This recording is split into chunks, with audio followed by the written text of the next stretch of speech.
नमस्कार, मैं हूं अंजलि इस्टवाल। एनडीटीवी इंडिया में आपका स्वागत है।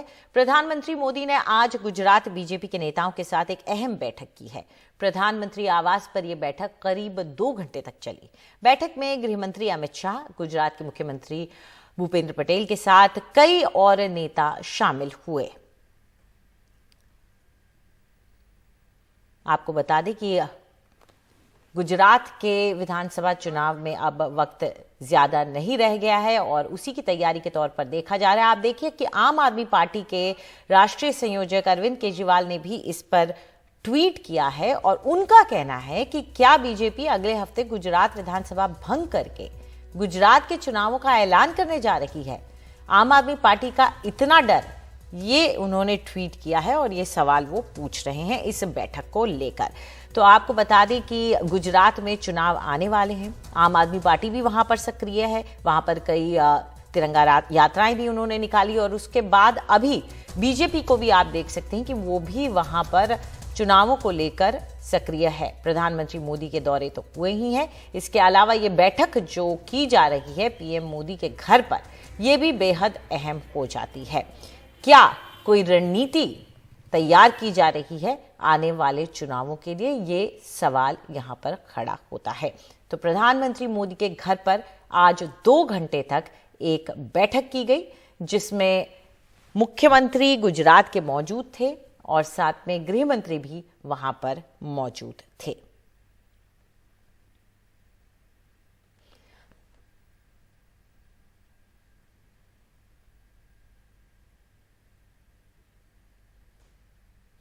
और अब रुक करते हैं महाराष्ट्र की खबर का। मुंबई में सांसद नवनीत राणा और उनके पति रवि राणा को जमानत पर कोर्ट ने फैसला सुरक्षित रख लिया है। अब जमानत पर फैसला सोमवार को सुनाया जाएगा। नवनीत राणा अमरावती से निर्दलीय सांसद हैं। मुंबई में हनुमान चालीसा का विवाद हुआ था जिसके बाद उनकी गिरफ्तारी हुई थी। आज बहस के दौरान सरकारी वकील ने कहा कि नवनीत और रवि राणा ने हनुमान चालीसा का हथियार के तौर पर इस्तेमाल किया। शिवसेना को गुंडों की सेना कहा गया और मुख्यमंत्री के खिलाफ भी इसी तरह की भाषा का इस्तेमाल किया गया।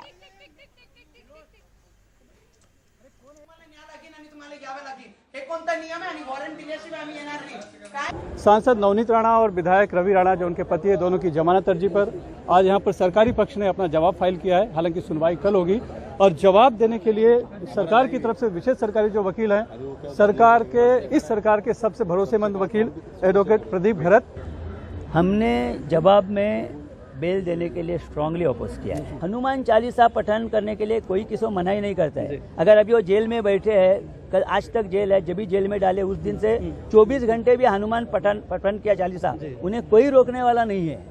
लेकिन बात जो है वो हनुमान पठन चालीसा की नहीं है। मैं आपके घर आपके विरोध के खिलाफ आके ये कर सकता हूँ क्या? अगर कल आज कोई बोले अरे मैं उधर जाके करूंगा, ये करूंगा, वो बोलेगा मेरे पास मत आना भाई, तो उसके घर में घुस के कर सकते हैं क्या? ये गुनाह है।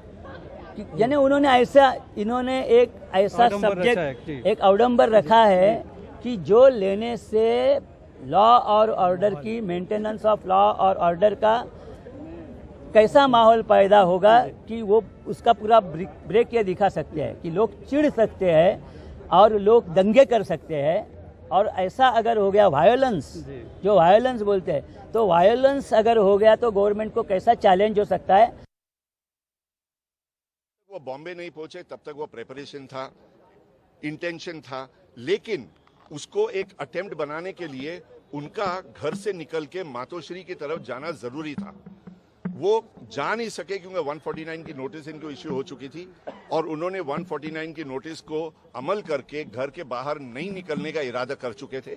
ओपन स्टेटमेंट कर चुके थे कि इस एजिटेशन को, यानी कि मातोश्री पर जाकर हनुमान चालीसा पढ़ने का इरादा उन लोगों ने छोड़ दिया है। अगर उन्होंने इस इरादे को छोड़ दिया है then by no scope of imagination कि ये किस्म का गुनाह बनता है। ये हम लोगों ने आर्ग्यू किए कि ये अटेम्प्ट भी नहीं था। वो अपने घर के अंदर बंद पड़े थे, प्रिपरेशन किया होगा, इंटेंशन किया होगा, लेकिन जब अटेम्प्ट नहीं किए तो कोई गुनाह नहीं बनता। और अब रुक करते हैं पंजाब का, जहां की पटियाला में कल हुई हिंसा के मामले में अब पुलिस के बड़े अधिकारियों पर गाज गिरनी शुरू हो गई है। पंजाब सरकार ने इस मामले में आईजी, एसएसपी और एसपी को हटा दिया है। मुखविंदर सिंह चीना को पटियाला रेंज का नया आईजी बनाया गया है और दीपक पारिक को एसएसपी और वजीर सिंह को एसपी बनाया गया। हालांकि आज पटियाला शांत रहा। कुछ हिंदू संगठनों ने आज बंद का ऐलान किया था, लेकिन हालात काबू में रहे।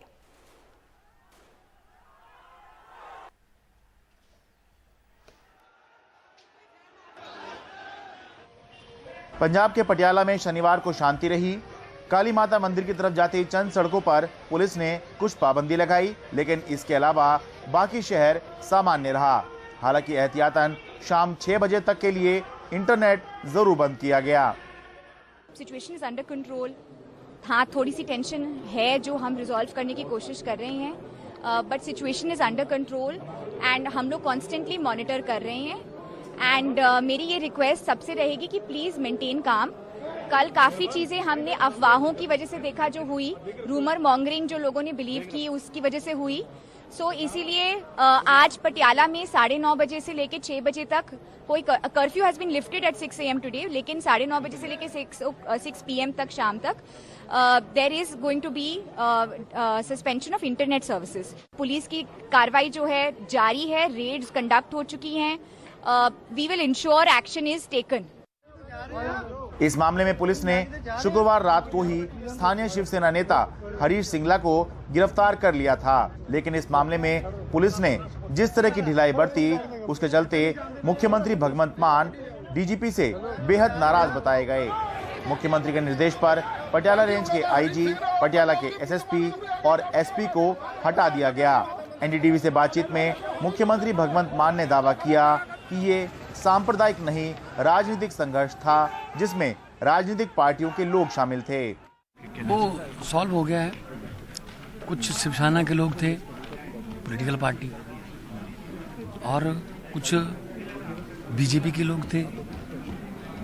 उनका डिस्ट्रिक्ट हेड, उनका यूथ का हेड, उनका जनरल सेक्रेटरी पटियाला का। दूसरी तरफ श्रोमणी अकाली दल अमृतसर के थे, श्रोमणी अकाली दल के थे। तो मतलब दो पॉलिटिकल पार्टियों के वर्करों का क्लैश था। इसको फिरकों का क्लैश नहीं बनना चाहिए, मानना चाहिए। दरअसल शुक्रवार को पटियाला में अचानक तनाव तब पैदा हो गया जब खालिस्तान मुर्दाबाद मंच का विरोध करने के लिए सिख संगठनों के लोग सड़कों पर आ गए, जबकि दोनों ही पक्षों के पास किसी तरह की कोई अनुमति नहीं थी। दोनों आमने सामने आ गए, दोनों ने एक दूसरे पर पथराव किया और तलवारें लहराई। काली माता मंदिर के पास पुलिस को हालात पर काबू पाने के लिए हवा में फायरिंग करनी पड़ी और शांति स्थापित करने के लिए शनिवार सुबह 6 बजे तक के लिए कर्फ्यू लगा दिया गया। Sharad Sharma, NDTV India. देश के हर नागरिक को तुरंत न्याय कैसे दिया जाए, संसाधन कहां से आए, इन सब मुद्दों पर चर्चा के लिए देश की न्यायपालिका और कार्यपालिका की बैठक हुई। हालांकि चीफ जस्टिस ने कहा कि तुरंत न्याय में सबसे बड़ी अड़चन खुद सरकार ही है। केंद्रीय विधि एवं न्याय मंत्री देश की अदालतों में लंबित 4 करोड़ से ज्यादा मामलों को लेकर एक बार फिर बड़ी कवायद हुई। सुप्रीम कोर्ट से लेकर सभी हाई कोर्ट के जज एक साथ बैठे, तो उनके साथ इस सम्मेलन में राज्यों के मुख्यमंत्री भी शामिल हुए। पीएम नरेंद्र मोदी ने भी बताया कि न्याय को सुलभ और आसान कैसे बनाया जाए। साथियों, हमारे देश में आज भी हाई कोर्ट्स और सुप्रीम कोर्ट की सारी कार्यवाही इंग्लिश में होती है। साथियों, एक बड़ी आबादी को न्यायिक प्रक्रिया से लेकर फैसलों तक को समझना मुश्किल होता है। हमें इस व्यवस्था को सरल और आम जनता के लिए ग्राह्य बनाने की जरूरत है। हमें कोर्ट्स में स्थानीय भाषाओं को प्रोत्साहन देने की जरूरत है। इससे देश के सामान्य नागरिकों का न्याय प्रणाली में भरोसा बढ़ेगा, वो उससे जुड़ा हुआ महसूस करेगा। अब इन समय हम एक कोशिश कर रहे हैं कि टेक्निकल एजुकेशन और मेडिकल एजुकेशन मातृभाषा में क्यों नहीं होना चाहिए। लेकिन chief justice of India justice N V Ramana ने जवाब में बताया कि सबसे बड़ी अड़चन कोई और नहीं बल्कि खुद सरकार है। सबसे बड़ी मुकदमेबाज भी है और संसाधन भी नहीं दे रही है।